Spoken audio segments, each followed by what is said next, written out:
Growing up as a kid, I always looked forward to a meatloaf, and of course, like everybody, my mum made the best one. But how about a lentil meatloaf with no meat in it?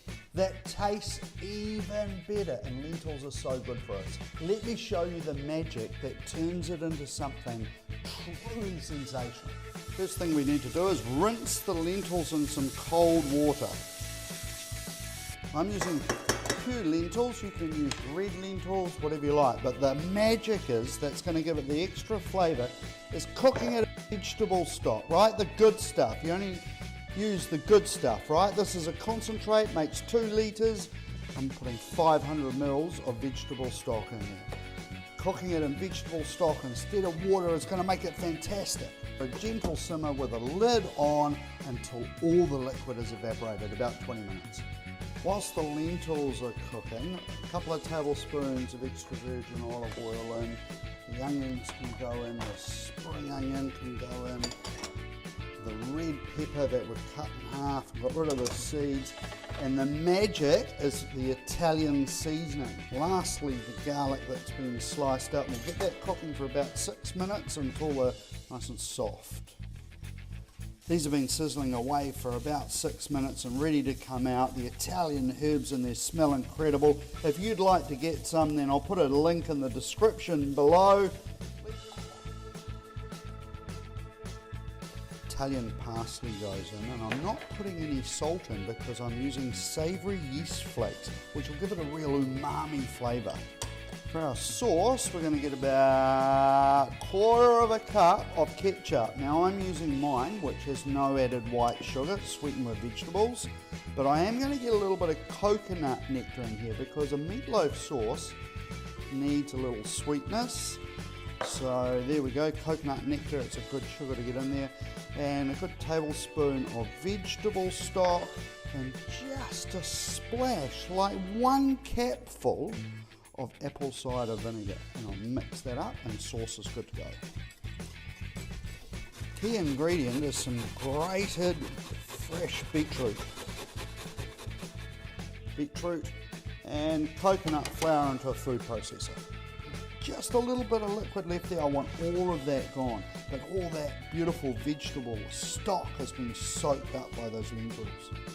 So half are going to go into our veggie mix, and it doesn't matter if it's not quite half, and the other half I'm going to let cool down before it gets added to the beetroot and coconut flour. So the cooled lentils go in, and then we blitz it up.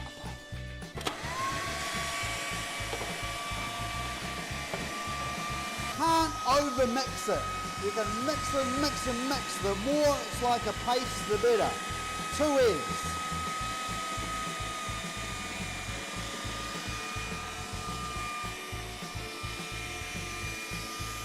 Every now and again, just give it a scrape down so we make sure we get a real beautiful paste. This is going to help bind it.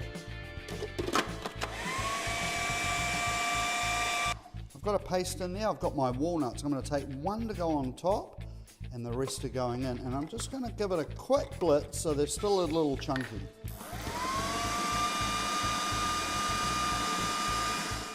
There it goes. Grind a black pepper and mix it up. Now I've got enough mix to make 2 meatloaves. You can make 1 big one if you want, but I'm going to freeze the rest for another day. But I'm going to shape it first, and the trick is to get it into a terrine mould like this. And I want a rustic looking meatloaf, so I'm just shaping it a bit there. Now it's a little bit messy this bit, but we've got it shaped nicely into a tray like that. A walnut sits on top. Now I've got a pastry brush, and I'm just going to get a little bit of the sauce on top, and then I'm going to put it in the preheated oven, and 10 minutes before it's cooked I'll put the rest of the sauce in the oven for 25 to 30 minutes. Been in for 25 minutes. I'll put the remainder of this delicious sauce painted over the top. It's going to burn around the edges a little bit maybe, but trust me, it's going to be delicious. And with mashed potato, and I've got a recipe, hit the link above and you can get that recipe. That really is awesome. Lentils are so good for us, and when we turn them into a meatloaf, well, I'll tell you what, it's happy days. All you need now is some mashed potato. Hit the link above and you can go to my wicked mashed potato recipe. Happy days.